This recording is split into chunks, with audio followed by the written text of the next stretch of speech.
Hello, myself Miss Alpha Jain, working as a lecturer in Institute of Pharmaceutical Science and Research. Today we will discuss general pharmacology, that is ADME pharmacokinetics parameter. Now, what is pharmacokinetics? As we know, it is the how the body acts on the drug, that is known as the pharmacokinetics, means how your body will act on the drug, how will absorption, distribution, metabolism and excretion will takes place. While pharmacokinetics, you must know various properties of that, means how the pharmacokinetics plays an important role in the determining route of administration, dose, onset of actions, its peak action, half-life, duration of action, and frequency of the dosings. All these parameters is understood by knowing the pharmacokinetics parameter. Now, this is the process of the pharmacokinetic process, that is absorption, distribution, metabolism, that is biotransformation and excretion. When you take any tablet or the dosage form in the form of the drug, it will release the drug in the solution, that is absorption. After absorption, distribution will take place, that free drugs, either it is protein bound, then it will get free and distributed to that specific tissues. After that, it will get converted into the biotransformation, that is metabolites, and then by appropriate channels it get excrete out. This is simple known as the pharmacokinetics process. As we know, absorption is the transport of the drug from route of the administration or from the sites of the administrations which reaches to the systemic circulations. There are various channels through which your transports will takes place, that is active transports, passive transport, carrier mediated diffusion, pore transports, etc. First is passive transport from the downhill movement. It is also known as the downhill movement. It is most important mechanism of the drug. Almost all absorptions of the drugs takes place by this passive transports only. Passive transports means your drug will move from higher concentration towards the lower concentrations. As we are coming with gravities, so there is no required of the energy, and because there is no requirement of the energies, there will be no requirement of the special carriers for also that. In this diagram, you can see the passive diffusions takes place from higher concentration towards the lower concentration. Simples, when you heal any mountain from higher to the lower side, it does not require any kinds of the energy for that. It is known as the passive transports. For example, your water, urea, small lipids moves by this ways or by this using the passive transports crosses your membrane. Remember one thing, the drugs which are unionized, having the low polarity and hypersolubility, easily permeates the membrane. As we know, your cell membrane is phospholipid, that is lipid in nature. So the drugs which are unionized or which are in unionized form, having higher lipid solubilities, that will easily permeate, that will simply easily diffuse the membrane and crosses through it and reaches into the systemic circulation as compared to the ionized drugs. So ionized drugs, and along with that, if it having the lower lipid solubility, it becomes difficult to permeate through that membrane. Next is the pH that affects your absorption. Most of the drugs which are weak acidics or weak bases, ionizations may affect if it is weakly acidic or weakly basic, and if it is ionized form, it will reduce the permeability of that membranes. Now, implications of that absorptions are acidic drugs are absorbed largely in the unionized form in stomach, while the basic drug is absorbed faster in the intestines. But one thing is that your acidic drugs are excreted through the alkaline urine, while your basic drugs are excreted faster in the acidic urine.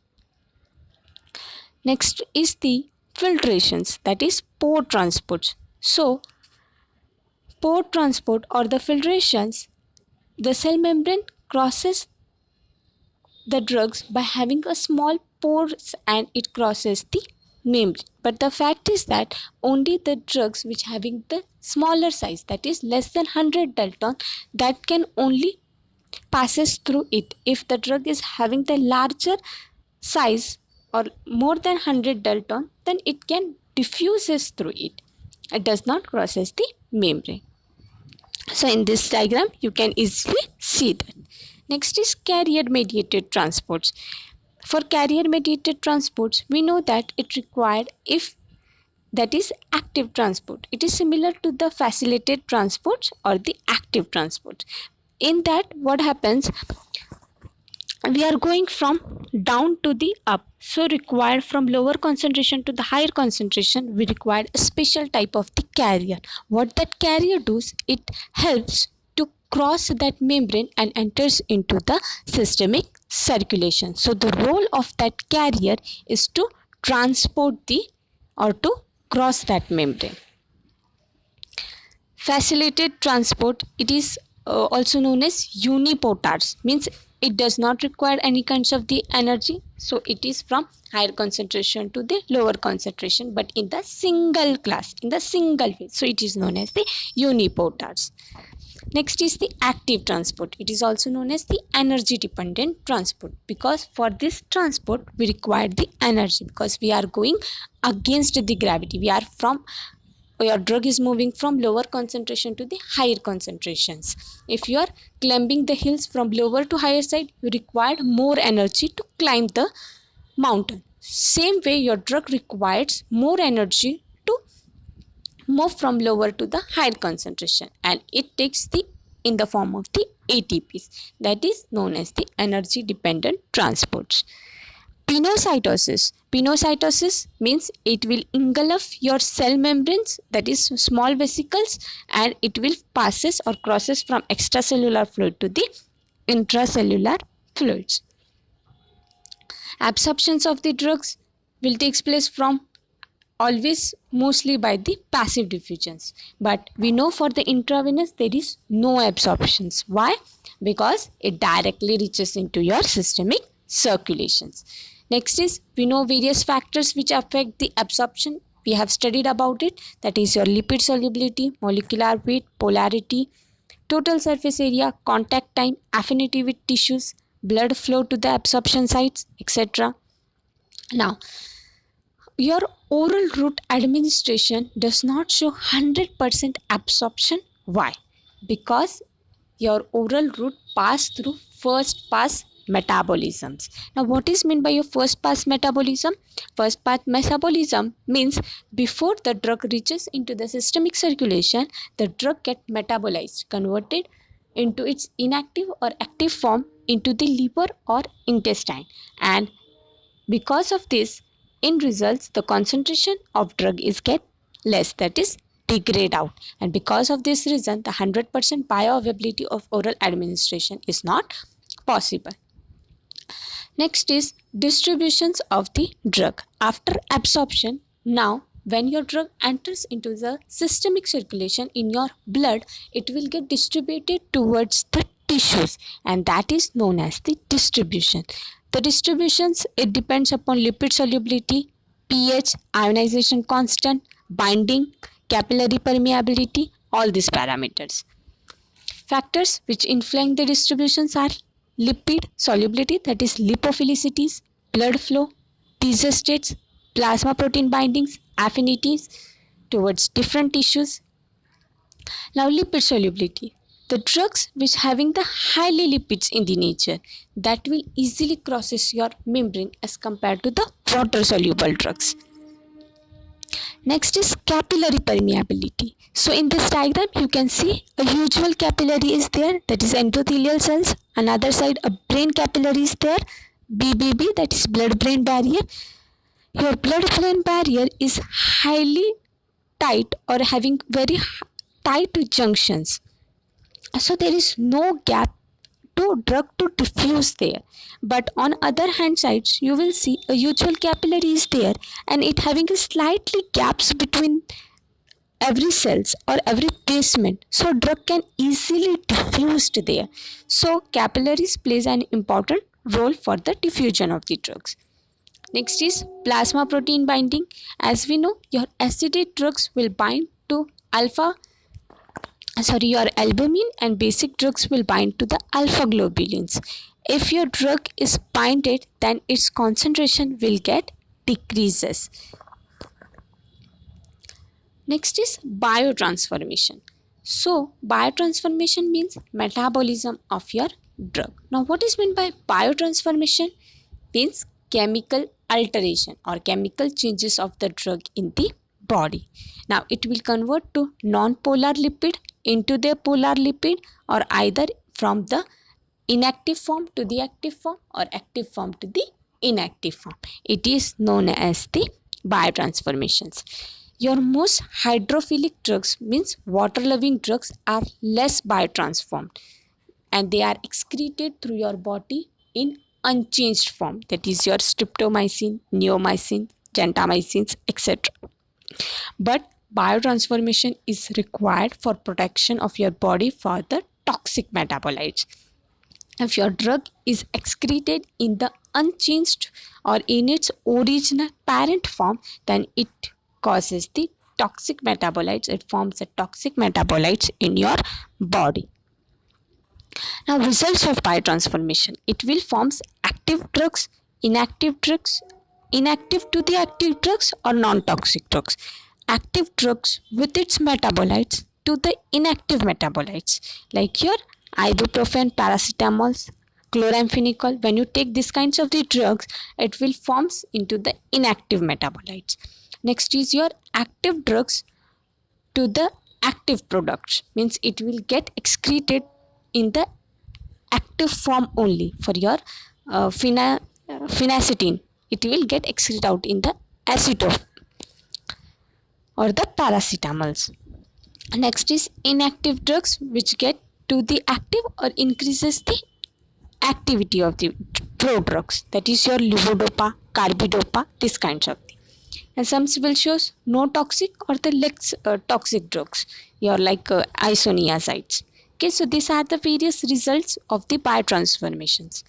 Next is the excretion. After biotransformations, the drug will excreted out. In this diagram, you can see there are various routes through which your drug get excrete out. That is liver,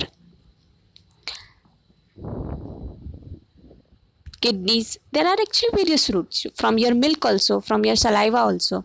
So excretion means it a transport procedure from which a prototypes, that is your parent drug or the simple which you have taken a drug, it get excrete out through a special or secretion organs.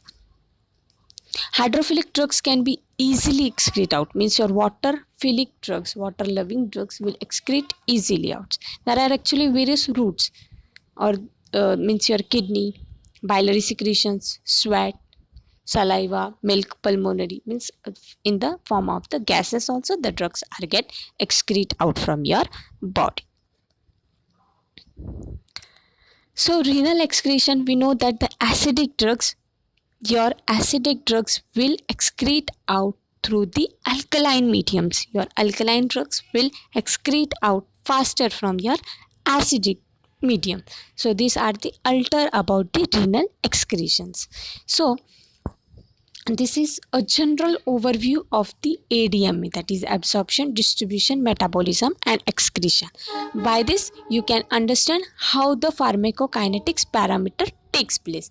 It is all the parameters are interconnected with each other. If you once you understand absorption, you will understand distribution, then you understand metabolism, and then you understand the excretions. So all these parameters are interconnected with each other. Once you understand the absorption, all the parameters you can easily understand. Okay, so this is all about the general overview of your pharmacokinetics or the general overview of your pharmacology. Your pharmacokinetics parameters are interconnected with each other. Then after pharmacokinetics, there are various pharmacodynamic parameters, means we are getting the drug actions. Once your drug is get binded to the receptor, then it shows the actions.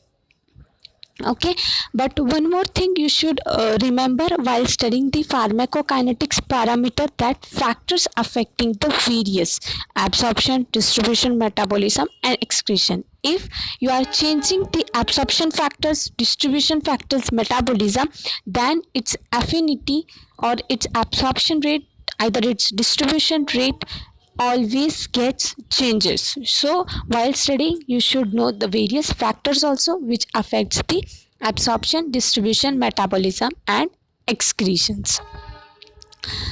Okay, if for example, if you are taking the capillary permeability, so how the capillary permeability changes while you are studying the distributions.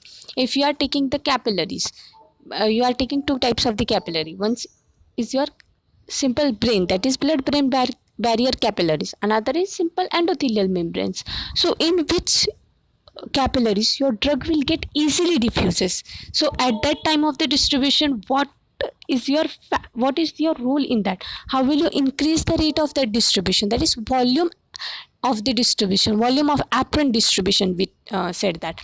So how will you increase that? It is known as the factors. So you should understand that things and study that things, so you will understand how the distribution varies. So this is all about the drug distributions and all general pharmacologies.